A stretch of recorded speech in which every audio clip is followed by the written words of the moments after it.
Question, which is about the future as this continues. How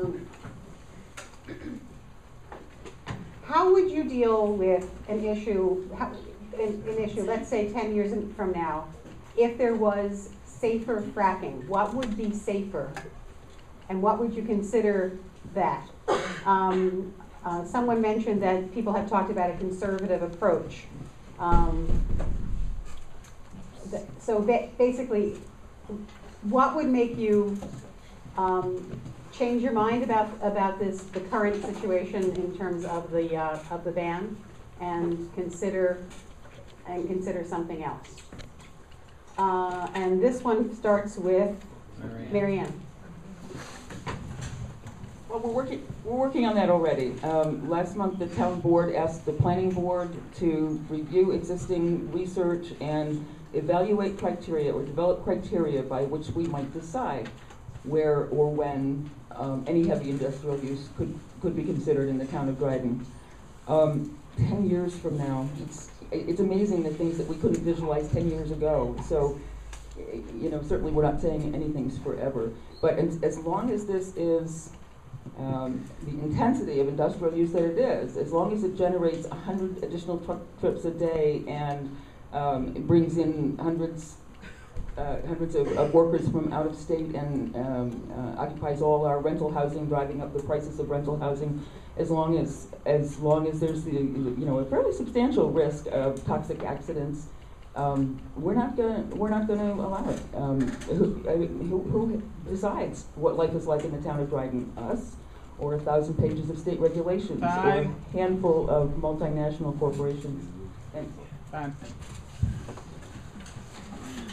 I think earlier, Gene, you talked about this, what I would consider a false choice. Destroying the environment, getting the gas, or living in a nice, beautiful area. I think it's a false choice.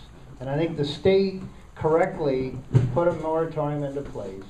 I think they're going very slowly, very incrementally in developing tough regulations. We still don't know what they are, but by all indications, they're moving in a very positive direction.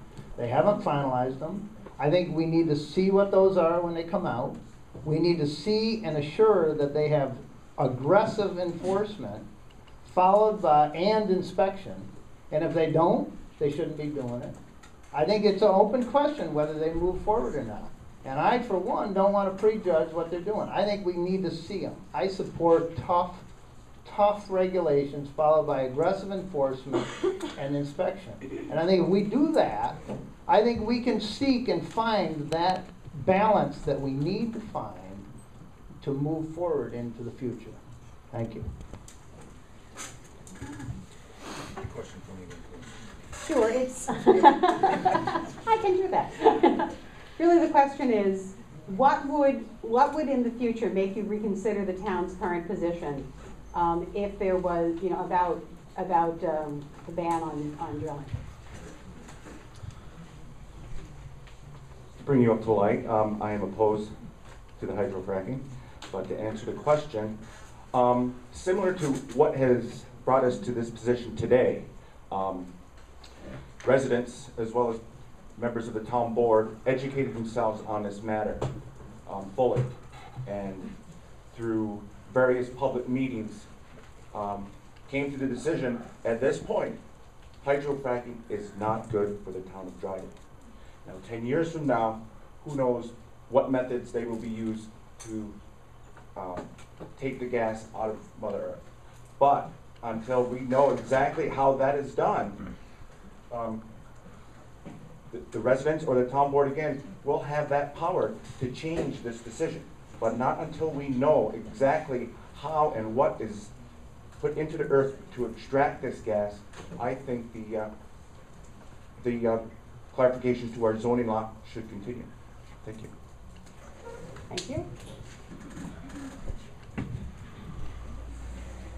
Okay, well, this is kind of an interesting question because it really begs one of fracking versus hydrofracking.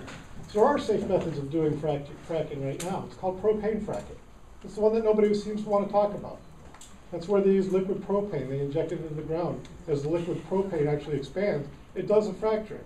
that liquid propane turns to gas and is then retrieved from the bottom of the wells, is rebottled and used 100% again and again and again. That is inherently a lot safer than the idea of polluting groundwater by putting chemicals into the water stream. And I understand that. So I think there are safe methods. And I believe the DEC is looking at those. I believe the EPA is looking at those.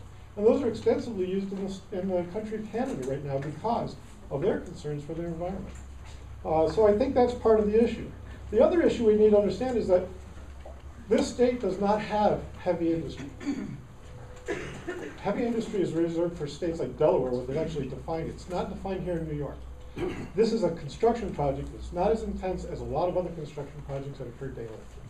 Time.